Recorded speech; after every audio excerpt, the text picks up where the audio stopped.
one of the Minnesota agitators, really the leader, who invaded that church, has been arrested. The Department of Justice and the FBI made the arrest of Nikema Levy-Armstrong. She was even the one that Don Lemon pointed out and said, this is her group. She had a history with Black Lives Matter in Minnesota years back and actually faced criminal charges there with some of the actions under protests. You don't have to love the FACE Act because of what it's done to the pro-life movement, but it also protects houses of worship, and the DOJ is doing exactly the right thing, which is if you're going to enforce it against us, we're going to enforce it against you, and now you're going to be charged with a federal crime and arrested by the FBI. It isn't the last arrest. They have already arrested a second individual. Okay. Has been taken into custody, and Pam Bondi in a tweet said, "We will protect our houses of worship." So 2 arrests have been made, one with the leader and one we don't know who it is yet. Is that right? We know her name, not specifically what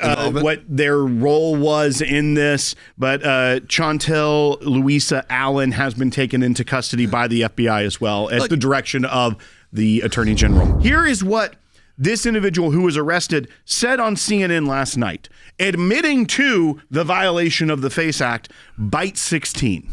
So anyone more concerned about us going and having a peaceful disruption of a church service than the reason that they were there needs to check their heart, and they need to check their theology. That is exactly where it says interfere with any person lawfully exercising their First Amendment right to worship. Yeah. She is admitting on CNN a violation of the FACE Act. She will be held to a higher standard in court because she's an attorney and knows the law. It's like she went on this CNN interview trying to reframe it, but Bite 9 trying to say that they weren't actually interfering.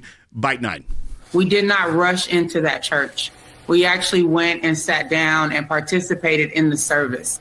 And after the pastor prayed, that is when I stood up and asked him a question in response to his prayer. And then he responded to me. And then I proceeded to ask him about Pastor David Easterwood and how is it possible for him to serve as both the pastor and the director of ICE for Minnesota. And instead of responding to me, as soon as I said the name David Easterwood, the pastor said, "Shame, shame."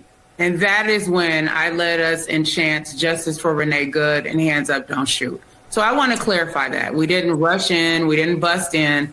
We were a part of the service until I got up and posed that question to the pastor. So you went into a church that peacefully allowed you in because doors are open at church to anyone, sat down, disrupted the service by asking the pastor a question when it was not an appropriate time. He wasn't asking for questions. Then you did another question. The pastor was trying to calm this down and say enough, and basically was telling his people to get out. You had at least a minimum. And then I had my people start disrupting the church service and getting aggressive so that people were running out with their kids. Nothing she says makes it any better. Yeah, I mean, you can if you stand up and disrupt, if you stand up and disrupt a service at this point in time in 2026, you get taken out. Likely a security comes by or someone and they get rid of you, they usher you out. Like that. Yeah, that's just not how it works, and I think they know that. And to act like it's not premeditated or planned is absurd. If you wanted to go meet with the pastor, you want to do something, schedule that out. You know what? There probably is a good chance that could have happened. Oh, yeah. But instead, you decided to make a spectacle of it, and that's all it is. It's just disrupt and harm. And look, like I've said, we got to calm this all down because it's getting out of hand. But look, I think actually having arrests in this moment does help that. Yeah, I think it actually makes you go, okay, all right. Let the federal government do their job. For sure. I think for both sides, they can go, all right, you should realize there will be ramifications to disrupting a church service or doing something like this. It also shows the party lines and the political nature of it, especially when you hear the things that were said to the people in the church by many of those people. We've seen the videos of the agitators themselves getting in people's faces, saying, look how privileged you are. You don't care. You're just enjoying your comfortable life. You don't care. They have no idea who these individuals are. They are making a presupposition based off of color and faith that they don't care. And that is even in her statement that if you care more about this peaceful disruption, it's like, no, this is a violation of our Constitution, the First Amendment, the very foundation of our Bill of Rights is the freedom of religion and being able to be protected to worship. We know things will get bad for people of faith It has from the beginning of time and will go on in forevermore. But we have right now the First Amendment. And just like the old saying, it's a republic, madam, if you can keep it, that Benjamin Franklin gave, we have a First Amendment right now if we can keep it.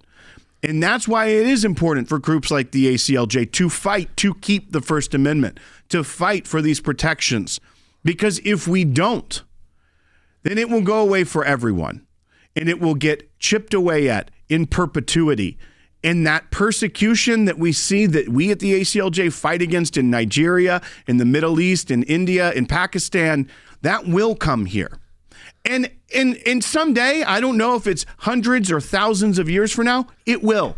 Until God sends his son back to earth, until Christ comes back, there will be persecution on this earth.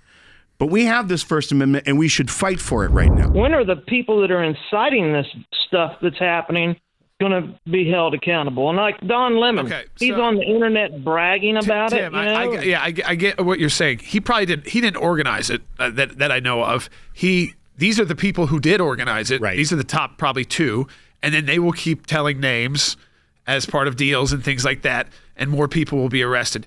But they're looking at charging Don Lemon with a different crime, and it's actually a bigger crime. It's a violation of what is the KKK Act. This allows the federal government, anytime the constitutional rights of Americans are being violated. That could be by state officials. So we saw that during the civil rights movement. That could be by organizations like the KKK. That can also be if you are involved in inciting. So what here would be is that by Don Lemon's presence and with the cameras, he was actually inciting that to the next level and almost encouraging it to get more aggressive, going up to the pastor, putting on the cameras like it was some kind of an event. And so the DOJ is looking at that charge. It's a more serious charge, and Don Lemon is going to use, of course, arguments that he is just a reporter. He was there on site, and he was just there, and he was not part of the protest. So they are going to have to show under that he was inciting and actually part of violating constitutional rights of Americans. So that's a separate law from the FACE Act, which is actually a broader protection for all of us in the United States in case organizations, local law enforcement, other state officials are violating our rights. So we are seeing movement. We are seeing what is happening. We've also talked about how Don Lemon is not necessarily off the hook, or any other people that were a part of this are not off the hook, just because the organizers, the ringleaders, so to speak, were arrested. And I also feel like there's such a strong case against these individuals because they were even doing interviews talking about what they did, and the language they are even using is admitting to violation of the law, things like the FACE Act.